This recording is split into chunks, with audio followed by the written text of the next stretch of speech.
আচ্ছা, বহু চেষ্টার পরেও জীবনে মনের মতো চাকরি পাচ্ছেন না?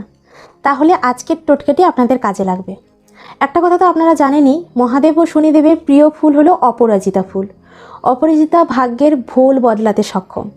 এবং আপনারা এটাও জানেন যে অপরাজিতা আমাদের বাড়িতে খুব সহজলভ্যভাবে পাওয়া যায়।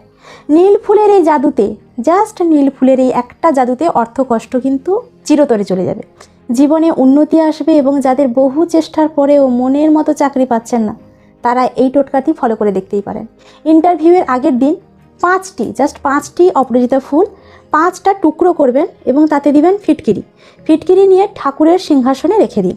জাস্ট 5টি অপরাজিতা ফুল টুকরো করে নেবেন এবং তাতে দেবেন টুকরো ফিটকিরি, 5টা টুকরো ফিটকিরি, এবং সেটা কি করবেন, ঠাকুরের সিংহাসনে রেখে দেবেন। পরদিন ইন্টারভিউয়ে যাওয়ার সময় ফুল 5টি সেখান থেকে তুলে আপনার কাছে রেখে দিন। আত্মবিশ্বাস বৃদ্ধি পাবে এবং ইন্টারভিউয়ে সফলতা প্রাপ্তিতে সাহায্য হবে। আর হ্যাঁ, শুধু এই টোটকার ভিত্তিতে তো সব কিছু হয় না, নিজের কর্ম এবং পরিশ্রম দরকার। অবশ্যই সেটা চালিয়ে যেতে হবে। টোটকা তো আমাদের জীবনটাকে আরও স্মুথ করে দেয়।